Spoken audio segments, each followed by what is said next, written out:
Hello, listeners. My name is Charles Scott. The program in which you're about to watch is called Can We Talk? We come to you on a weekly basis, and I'm here with Charles Scott Jr. How you guys doing? Thanks for tuning in this week. And like we do every week, we're here to help the people. And we represent Tri-State Realty. We are a full-service real estate company.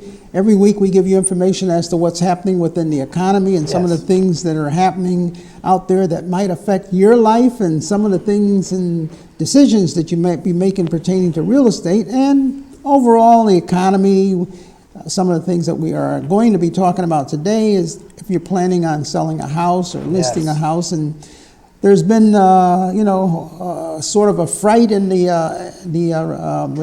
economy over the weekend. I would say, a lot of things have gone down over the weekend. People are looking at the news, wondering how secure their banks may or may not be. But, we got the information from the government today. The president said, banks are good. Keep your money in there and, it'll build your interest. But what we want to talk about today is the spring season is upon us when it comes to real estate.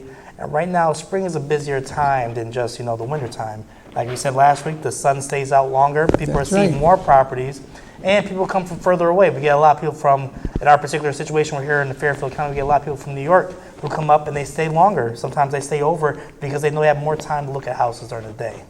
Daylight savings time. I love it. I love it. Yes. It's like I said last session that we had, when we're in the dark, that's when we get a vacation, because it's kind of hard to go around looking at homes with a flashlight. So now with the daylight savings time, we're going to have more time to show homes. Yes. More people will come out. And what do they say? Spring is sprung. So now is a good time for people to get out there and start looking for homes. One of the things that we wanted to talk about is on the listing side.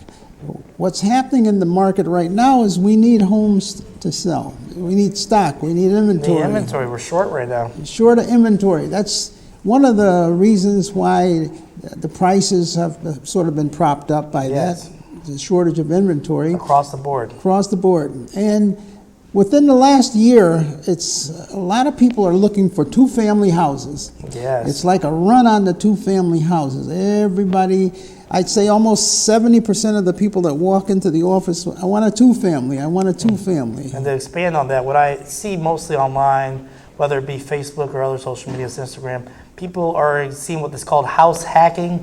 Is when you move into the house, you live downstairs, you get a tenant free upstairs, and the tenant helps you pay the mortgage or helps you overpay the mortgage. You actually make profit to live in your house rent free. You see a lot of people promoting this, and what it's doing is making a trend for people to say, well, I want my house to be a multi-family house, my first purchase. But remember, there are single families out there. That's also a good decision also. Exactly. What I want to talk about today is some of the pros and cons of a two-family house. Yes. Because we got so much interest in people wanting to investment in a two-family house. My first concern is if you're not landlord material and if you're not a people's person, please reconsider buying a multi-family or two-family house. Please. It's a people business. It's a people's business. You have to be a people's person. You cannot set rules and guidelines, and like a soldier, people march in, go to work, come home, tiptoe up, and they're quiet, and the kids tiptoe across the floor. You have to make some sacrifices because the tenant has rights. Yes, they do. And you just cannot. You can say in your lease certain things you want done, certain things that they have to abide by. But you have to be very careful in what your expectations are. I think that's what it is. Especially, if you're a landlord that's going to be living out of state. We have a lot of people that come in, they want to buy a house in Connecticut, and they go back to where they live, whether it be New York, Massachusetts. Remember, when you're out of state, you might get a call, 2 a.m., middle of the night? Oh, the toilet's broken. What do you do at that point? What if you don't own any local contractors? So make sure, if you're going to buy a multifamily house, make sure you are going to be ready for those type of calls and those type of emergencies. Because you will get those calls. Yeah, it's inevitable. I can put down probably 100 things that will happen and 100 calls that you will get. And no matter how you prepare for those calls, it's something that you probably are not even thinking about. Never. You could have wiring in your home, and all of a sudden the tenant plugs in the vacuum cleaner and plugs in the microwave at the same time, and all of a sudden the lights go out. Yes. Maybe the circuit breaker flipped, and they don't know where the circuit breaker is, or if it's down in the basement and you have the basement door locked up. I was going to say, one of those landlords that locks the basement door. It's locked, and now all of a sudden the tenant's there. I have no lights, and you're like 100 miles away, or you're not living there. Or you're on vacation, imagine you're on that. vacation, no. You got the key in your pocket. It's like, what? Now what? Small things like that can be uncomfortable, but you as the landlord have to prepare for these different things. And then unexpected, from personal experience. It could be 1 a.m., your tenant calls you and sends a video to your cell phone. There's a bat in her daughter's room. What do you do at 2 a.m. when there's a bat in the room? Animal control is not open at 2 a.m. That's right. Maybe the bat came in through maybe one of the drop ceilings, or they pushed the window up, and all of a sudden they didn't pull the screen down, and the bat flew inside the room. I remember that one. Yeah, exactly. So remember, if you want to be a landlord, you have to be able to, it's not just a matter of sitting back and collecting money passively. It is a passive income way of making money, but there may be things that go wrong with the property that you have to correct. Remember, you are the landlord. You're what they call, you're a lot of New Yorkers, so you're the super. You have to make sure that the property is well maintained. Exactly. So, as I said, we have a lot of people that are looking for the two-family homes, and the theory is, okay, I've been a tenant for all these years, so therefore I'm going to buy a two-family, and what I had to pay my landlord and pay his mortgage, I'm going to get someone to pay my mortgage. Mm-hmm. But when you become that landlord, you realize that the landlord's job wasn't all that easy. Yeah. You may have handed money over to him every month, but you got to look at this situation here. From that money, the landlord has to pay the mortgage. Mm-hmm. He's got to pay the taxes. Correct. Got to pay the insurance. Mm-hmm. He's got to have the maintenance. Yep. He's got to pay the water bill. Got to pay the sewer bill. Mm-hmm. And keep up on all of the different maintenance that he probably hadn't anticipated. Exactly. The roof, the walls, the blockages. Maybe the sewer got clogged up. Or a letter in the mail saying his taxes are actually going up this year. Exactly. The taxes could go up. The parking in the driveway, okay? Snow removal. Snow removal. Grass cutting. We can go on and on and on and on and on. It's not like it's not fun to be a landlord. So there's what, in other words, you have to go into it with expectations of all of these things. And you have to run it like a business. Mm-hmm. Being a landlord is a business. You have a profit and loss statement. In other words, what are your profits going to be? Yes. What are your losses? Hopefully you won't have too many losses, but you still have expenses. I like to call it expenses more than I would say losses. Yes. Because you have expenses, and you have to write all of this down. And when you're looking for a two-family house, it's easy to look and have the real estate agent show you, okay, this is the cost of the house, mm-hmm. and this is what your mortgage is going to be. But we just named about 8 other things that have nothing to do with the mortgage. Exactly. Some of those things, the maintenance, the snow removal, the cutting of the grass. Or how about the obvious one? What if the tenant doesn't pay your rent? Mm-hmm. What if they're fired from their job? What if they say, I'm not paying, evict me? That's 3 to 5 months you could go without income. Exactly. Not only without income, mm-hmm. How about the attorney's fees? Oh, yes. In other words, we're not trying to scare you. We're just telling you the realistic part of all this and the things that you have to consider when you're buying a multi-family house. It's work.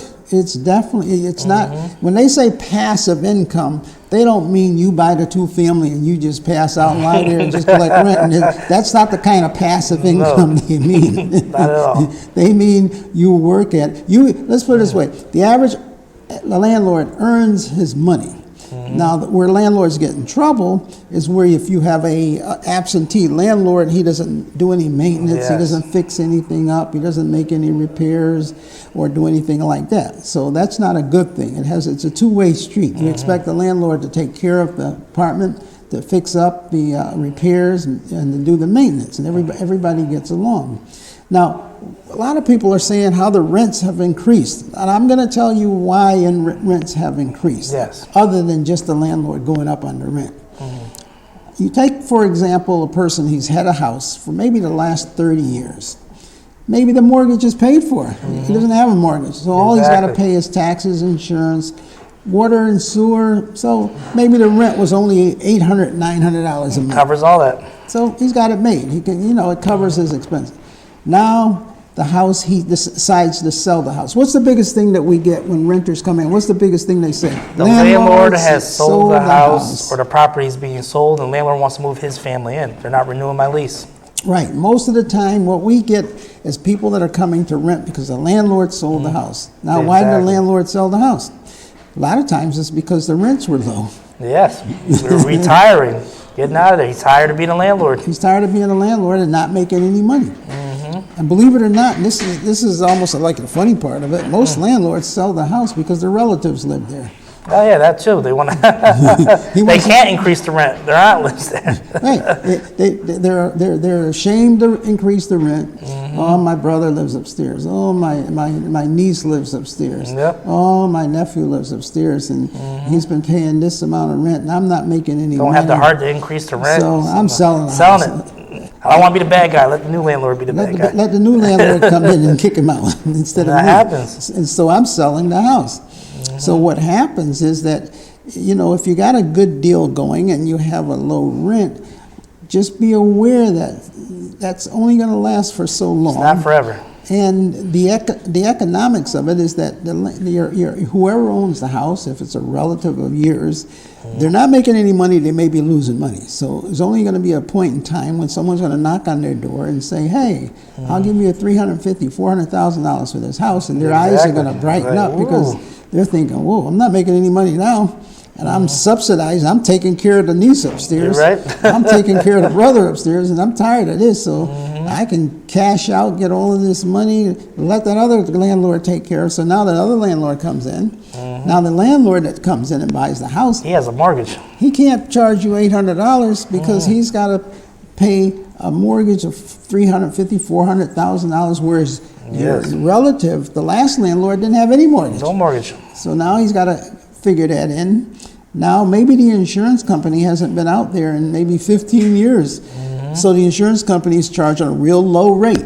They haven't seen the house and they just keep charging the payment. Now the new insurance company says, oh, we got to come out and see the house. Yep. Then they come out and they go, oh, the rates have increased. We've had floods in the United States. We've had fires. This house is in a flood area. Or the house's value has increased. The house it's going is to cost us worth more to replace it. Exactly. Because now the house is selling for 2 or 3 times what they had it insured for. They're Exactly. like, oh, well, now the bank requires that we insure this house for $400,000. Exactly. So the insurance went from maybe $3,000 a year to $7,000. Wow. And the taxes went up. Everything went up. So now the new landlord is saying, wow, I got all these expenses, so the tenant got to pay some of this. So now your $800 a month rent just went up to maybe 12, 14, 15. We've seen some 100% increases. And now the tenant says, I'm not staying here, I got to move. But then when you go out there, maybe the tenant has been there for the last 15 years. 20 years. 20 years. Now when they start calling around and they're saying, I'm looking for a 3-bedroom apartment. How much rent are you willing to pay? Oh, $800, $900. And then on the other side, there's silence. Like, how much? Exactly. I'll say, not to interrupt you, but one thing I see a lot of people are surprised when they jump back into the rental environment after being out for 20, 15 years. The majority of landlords are asking for 2 months rent. They want 2 months rent as more security for them. It doesn't matter if you have good credit or bad credit.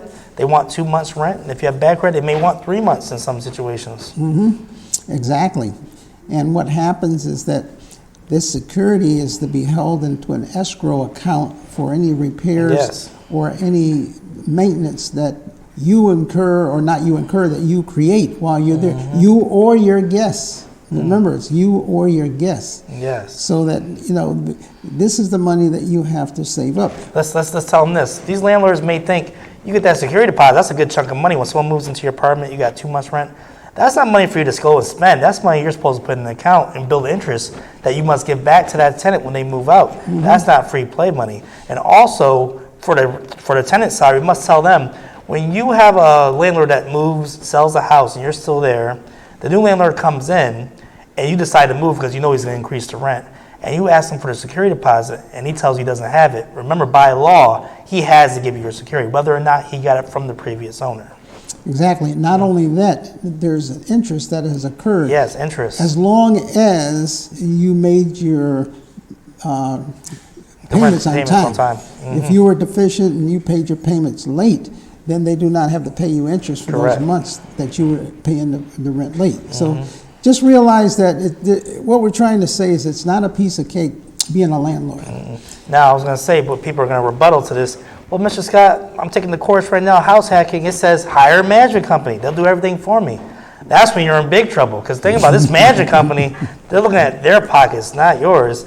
They're going to call the best exterminator. They're going to call the best, as not saying you should, but you should shop around for the best value. Right. When you have a middleman, they're going to kind of fog the what you can see in the house. As far as if you live in New York, your property's in Connecticut, you're going to want to be a hands-on landlord. Don't hire a management company. At least that's my recommendation. Mine also, especially if you need to get some experience as to what you're doing. You have to know what the expenses are. If you start off from a hired management company right away, how do you know? You have a water heater that needs to be replaced. They say, oh, that's $2,000. Exactly. That's what they're going to say. $2,000, okay, all right. Who do I write the check out to? Right. Now, if you have hands-on experience, you know yourself. You can go look at Home Depot, see what the model is, figure out how much maybe the hot water heater only costs $600. Or maybe it's just a piece on the water heater that needs to be fixed. Right. How about you go in person and check it out? And make sure that it's even the hot water heater. Who knows if the whole heater needs to be replaced? Exactly. It could be the filament. That heats up the water. You know, I had a hot water heater that went previously, and my electrician came over because it's an electric hot water heater, and he put the prongs there, and he said, oh, the filament is worn out. So he just took the 4 screws out, turned the electricity off, put the new filament in, clicked it back in, boom. I didn't have to replace the whole hot water heater, but now if you're dealing with a management company, they're not doing all that extra checking. They're like, oh, we're not going to go through all that trouble just to save money. Replace plus the management company doesn't want any future problems. So they say replace the whole thing. Brand new, put it in there. Brand new. Which is okay, but it's not okay for your budget. They're going to really hit your budget. By the end of the year, after all these taxes, all these fees, management company, you'll be lucky if you break even on the house. Well, I guess I was right in saying losses, right? Right? You might just have a loss for the first year. Or a whole lot more years if you don't know what you're doing. Exactly. Main thing we're saying is it's not a piece of cake being a landlord. It's not a piece of cake because things that can go wrong, and it's the difference between profit and loss. Correct. And in this environment that we're in right now, it's hard to get help.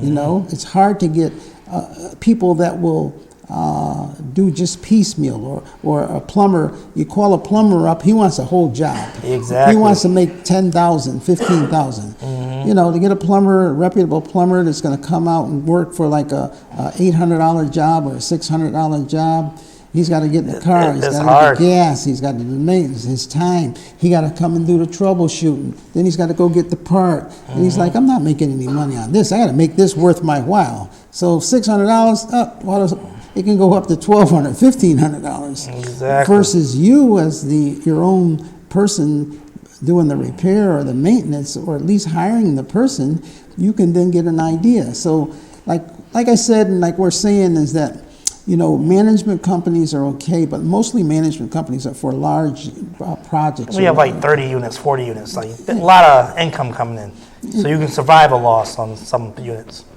And some cities even have what they call landlord classes. Oh, yeah. You know, take a landlord from a HUD-approved agency. Yes. You can go and take and they're free. Take a landlord course and get an idea of, you know, what you're getting yourself into. We're talking about right now the mechanics of it and collecting up the money. But one of the most important things that they need to do is learn the legality of being a landlord. Exactly. There's tenants have rights. Rights and legalities, you're right. Tenants have rights. There's laws that you have to abide by in dealing. You just can't enter the tenant's apartment anytime you feel like it. Oh, no. You can't do that. We hear that sometimes. The landlord came in, you got to give them 24-hour notice. You got to make sure you know that they know that you're coming.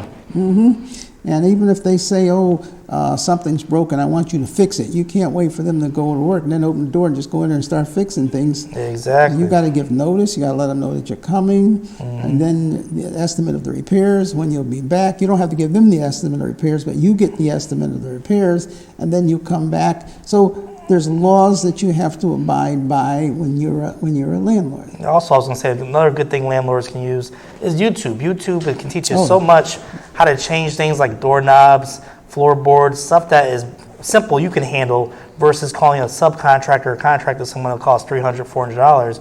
You can look on YouTube and say, that's a simple part. I can do that, take my time with it, whether it be a doorknob or a window. Not everything needs a professional to come down there. You can do it yourself. Exactly.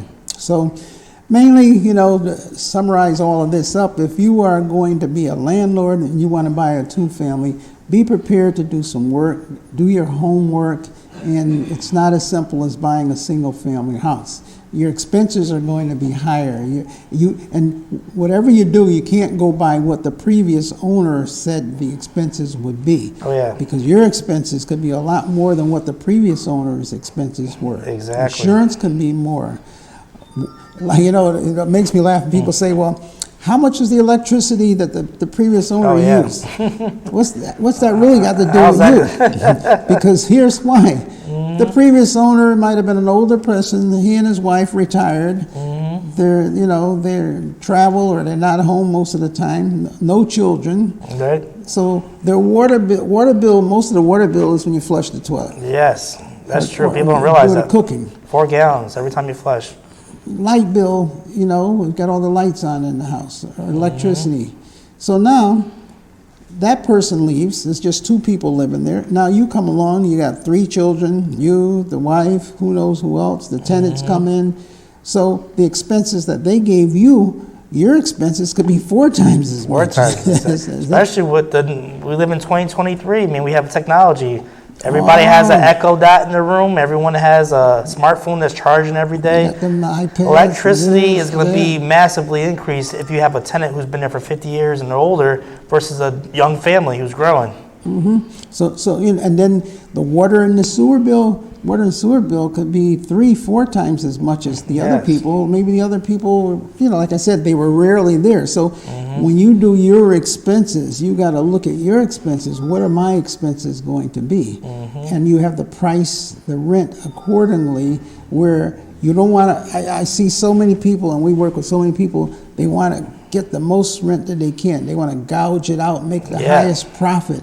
Well, that does not necessarily win out, because if you charge too much rent and the people are going to stay there only a short period of time, and you lose because they're no longer there because they say, the rent's too high. I always say, if you're going to get the perfect tenant paying you a whole lot of money, how long do you think they're going to rent an apartment? They're going to go buy a house. Yeah, exactly. So this is overpriced. They're going to buy a house. So now you got, out of that 12-month period, you got 3 months going into the next year where your apartment's empty. Now, you always got to think about who's going to rebuttal this. Some people may say, well, Mr. Scott, I just get a Section 8 tenant, and they'll pay me by the government, never late, on time. But you must remember, when it comes to Section 8, there comes Section 8 inspections. That property, if you bought it and there were some problems, those problems have to be fixed, and fixed yearly. There's a yearly inspection, things to be up to par. That's right. And if you don't fix those repairs, they will stop the check. That's right. And the amount that you're paid can vary because there's you can't charge anything. There's a rent that you are contracted that they're going to give you, but the tenant's portion can vary. And the tenant's portion, the tenant could make more money. They have what they call redetermination. Yes. So the tenant could say, okay, when they go into their worker, they say, okay, I was only making $50 a week. I was getting child support. I was getting this, or I wasn't working at all. Exactly. So Section 8 was paying all the rent. Now all of a sudden they got a job where they're making $300, $400 a week. So the Section 8 say, well, the landlord can charge the same amount of rent, but we will pay less based upon you being able to pay more. And I'll say what I've seen in the past.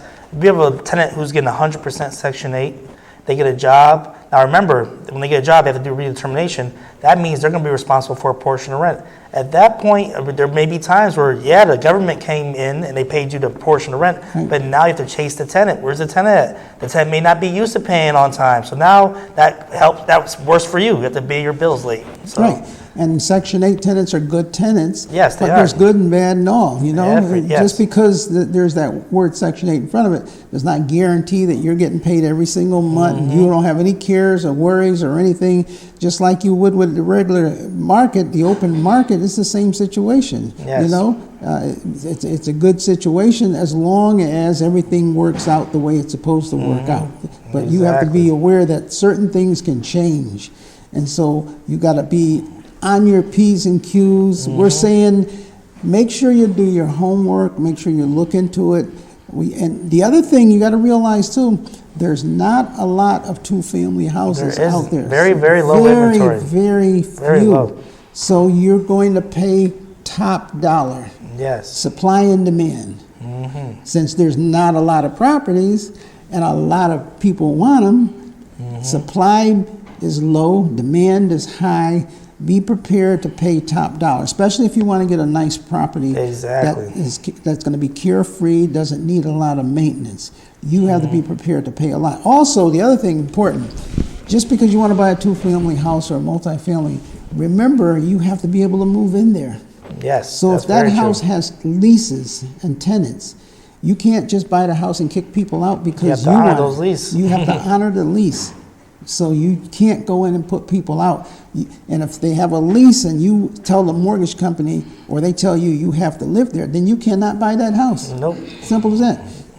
Unless the previous landlord tells them to move and they move on their own accord. Yeah, their own but accord. you cannot force people out if they have a lease. You can't turn the power off. You can't turn the water. That's illegal. You'll go to jail. So we don't mean to scare you, but we're just telling that we're out here in the street. We deal with this every day. We have multifamilies. Yeah. We incur this. We're just trying to keep you from being able to get into trouble and tell you some of the things that you need to do.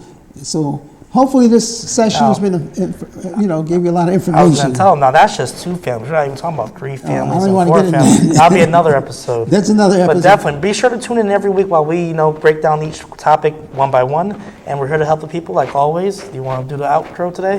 And until next week, God bless. Amen.